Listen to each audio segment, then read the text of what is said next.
Hi there, welcome back to Escaping Reality. This is going to be a little bit different of the content that we have posted in some of the videos before, but I feel like it's still really relevant.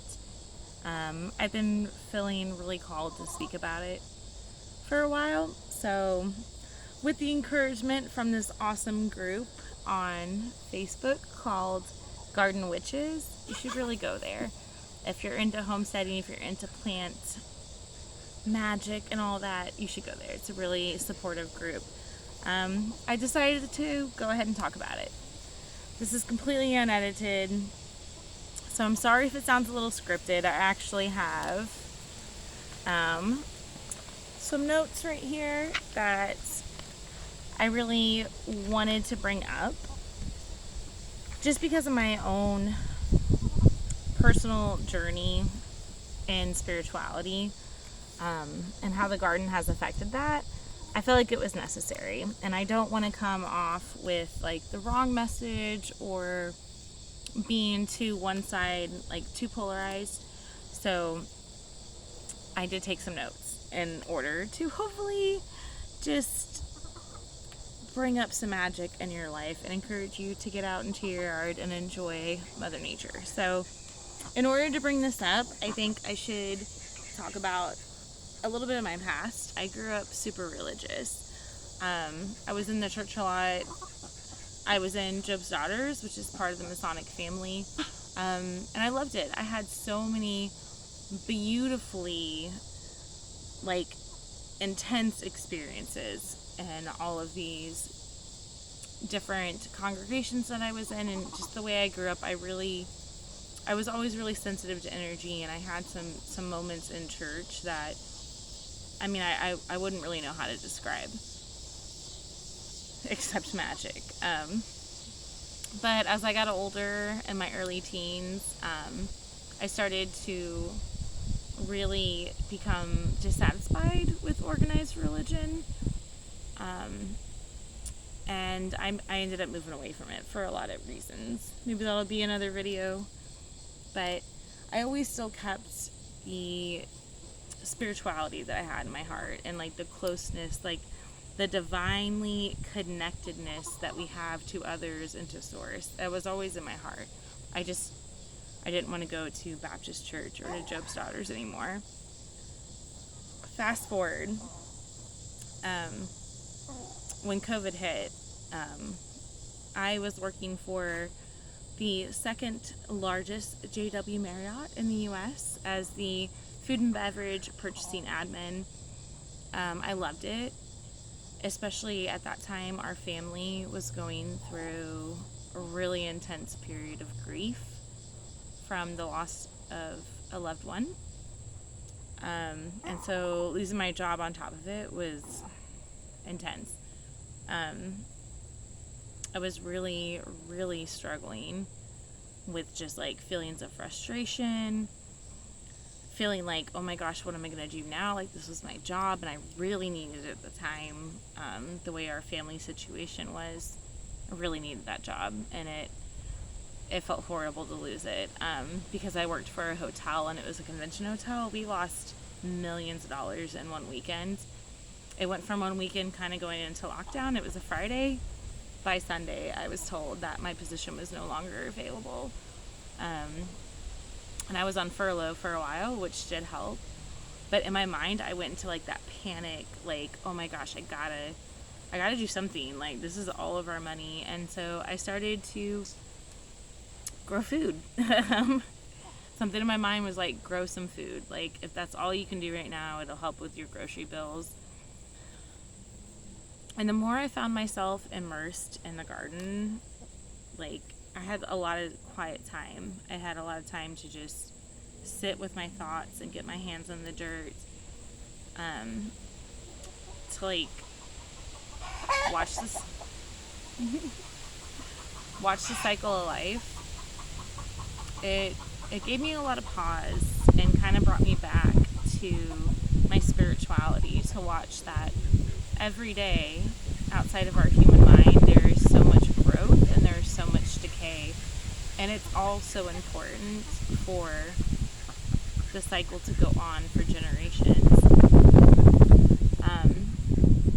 It really reminded me of like how the earth is a living being, and it's a huge living being, so beyond us and our little minds and our little bodies. And it really brought me back to my spirituality. It made me started to research like a lot of ancient cultural and indigenous practices, because that's how we all got here, right? People that lived with this land and worked with this land got us to where we are now, where we're over exploiting it, to be quite honest. And the more I dived in, sorry, I'm checking my notes, I really am, I'm not gonna lie, but I'm trying to bring this all to a holistic point. The more I just saw how they worked with their landscape and the way that they thrived with it. It wasn't even just working with it, it was to produce for generations to come. Planting by the moon, doing harvest rituals, honoring their ancestors, offering things for protection and energy around their land. It really just got me super sparked, because it's like, these things are real, right? Energy is real. There are certain things that you can do, like planting marigolds by your tomatoes, and they can help with bugs. That could be energy, that could be the medicinal part of it. There is so much magic in that little bit of information that really got me, flip the page, super excited. It really brought me back into the fact that they honor their animals before harvesting. We are meat eaters in our family. Not that we eat a lot of meat, but we definitely eat a lot of chicken before we started raising our own. We like a good hamburger and steak every once in a while. But seeing how much rituals were done in ancient cultures and are still done in different indigenous cultures for the life that is given for you to take in that sustainability, it really started to hit me hard. Like, it really amplified, I don't know, I think my spiritual sensitivity again, to really get connected with the earth and see how much energy is right here that we have to work with. But it slowly started to bring up like trauma that I had with religion growing up. Like I said, I grew up super religious. We weren't allowed to watch super teenage Ninja Turtles at one point. Like, that's how religious we were. I still remember so much of the Bible and a bunch of the ritual that we were supposed to do in Job's Daughters in the Masonic family. That'll be another video one day, because the realization when I came out of that was really hard, but another video. Excuse me. Once I started doing that, once we started harvesting our animals, and I started to see the work that we've done with our compost, the work that we've done with our land, seeing that little bit of energy, planting that seed, come to fruition in just a little while, really, really started me and my experience and like energy work. I really started with breathwork and meditation. If you've never done DMT breathwork, you should. I will eventually go back in and add some links down below. If you're watching it right now, they're probably not there. DMT breathwork it's amazing, the release of the energy. The first time I did it, my friend John, hi John, introduced me to it, and he never told me what it was really going to do. I just thought we were going to breathe, and it was really intense. I didn't actually like the way it made me feel.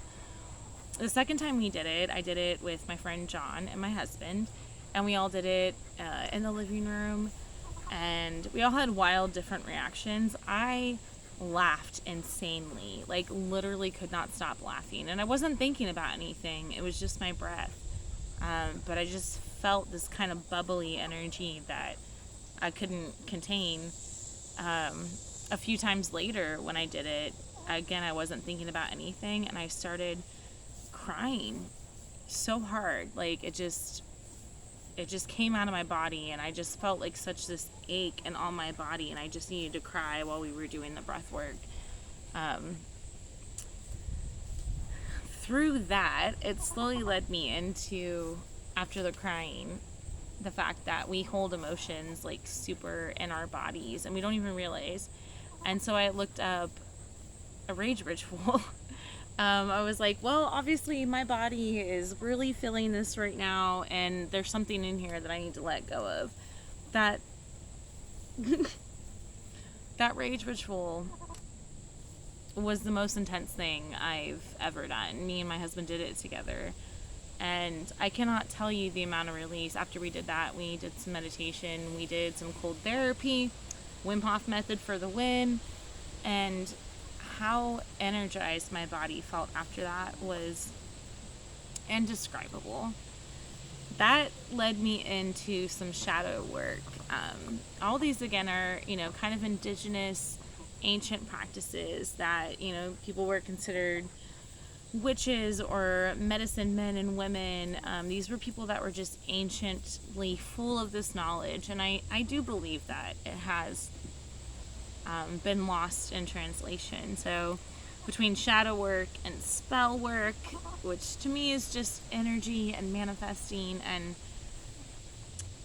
and putting intention behind what you do every day, like, it works. It literally is working for us.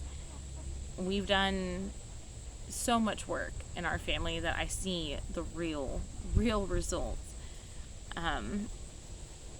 I'm checking my last couple notes because I wanted to word this really perfectly. I just want you to know that working with and gently being able to manipulate energy, backed by action, please listen to that, backed by action, is magic, and it's so real. It is so beneficial for us. We are literally able and capable to rewire our brains, and certain things we do either feed energy into where we want to be or it sucks it away. So magic is real. All this came from planting some seeds, okay? And I'm just sharing it because I feel like it's something I feel called to. And I really encourage you all to go find your magic today, whatever that looks like. Go barefoot out in the earth, help a neighbor, find something that you can do to take your own control and spirituality back. So, yep, there it is. Thank you, Garden Witches on Facebook, for encouraging me to do this. I'm glad I did. Thank you.